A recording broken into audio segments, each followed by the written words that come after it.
Everyone, thanks for logging on and watching my video here. So I figure I have about a minute to gain your attention. So I'll start with the end and then kind of come back to the how. So I'm pretty excited that I have an opportunity in 2025 to join a national missions team and go to Asia.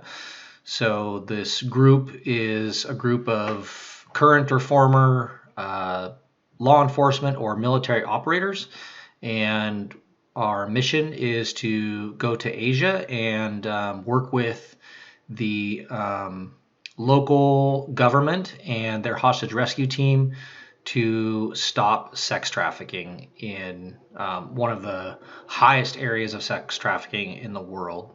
So it's going to be a 14-day operation, and this group. So because this is going out on the internet, I'm not going to say the group that I'm affiliated with or exactly where we're going, but there is information out there. So if you want to know or learn more about it or get updates on what they do, because it's pretty cool. It's a Christian-based group, nonprofit, and just shoot me an email or a message, and I'll send you over the information just for operational security. I'm not going to put it out here. But so it's a Christian-based group, and they have kind of three tiers. And so the first tier is the operational part. So again, it's with the government. They have a hostage rescue team, and so we'll be our part is training them, and then also as well as bringing the Word of God over there and introducing them to spirituality and faith. And so the other two parts are so once the victims are rescued, they're taken to this large facility where they go through extensive counseling and rehabilitation, and they're given the opportunity to learn skills and be able to over a long period of time get ready to integrate back out into the world. And then the third kind of prong of this group is prosecution. So they've been operating for about 10 years, and they have rescued 1,900 sex trafficked victims. They've arrested 600 traffickers, and they've distributed over 1,700 years of prison time. And when we say sex trafficking in the United States, we think of a certain thing, but I'll tell you, the more I've learned, it's almost unimaginable to think of some of the things that are happening. We're talking about children as young as 3 years old have been rescued out of sex trafficking, and it's more than just sex trafficking. It's abuse and all kinds of just absolutely horrific, unimaginable things. So I'm excited to be part of this group. So we'll be doing obviously the operational piece, but then we also have the opportunity.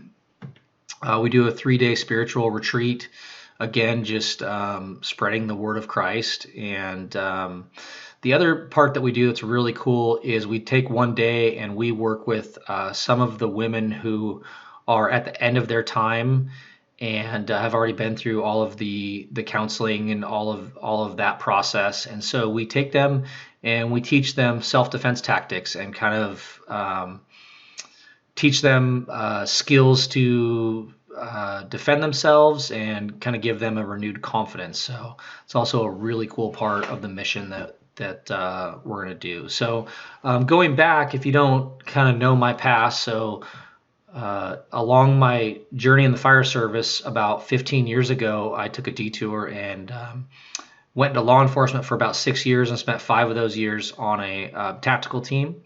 And following that, I traveled nationally teaching active shooter, rescue task force, tactical medicine, and still continue to teach and be involved with those things somewhat still today.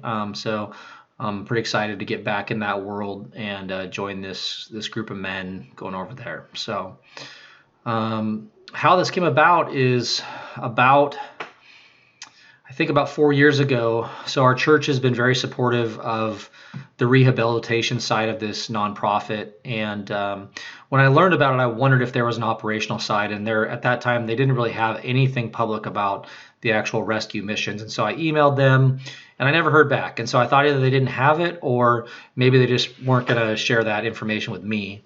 And so a few years went by, and then about a year ago, our church did a fun run again to raise money for the rehabilitation piece of it.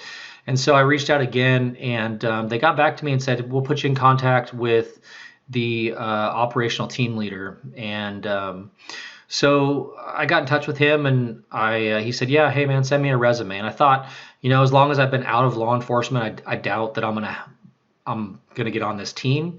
So I just prayed on it, and I didn't hear back for about 6 months, and I thought it just wasn't going to happen. But I just prayed on it and said, "Hey, if it's meant to be, then God will send me." And so in like July, they contacted me and said that I was in. So I'm trying to raise about $3,500. So the trip itself is about $4,500, and I've pledged to. So it's all self-funded. You have to fund your way there.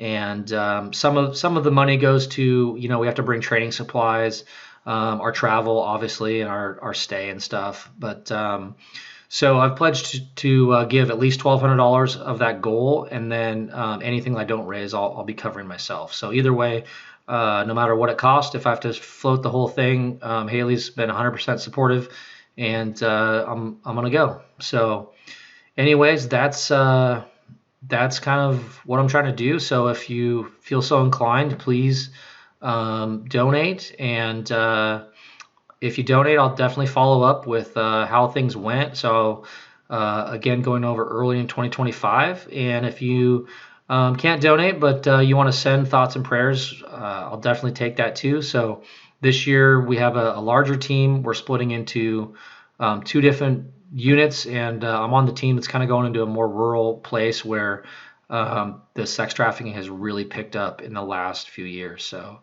yeah, I'm really excited, but I appreciate you taking the time to watch this, and for donations or thoughts and prayers. All right, talk to you guys later.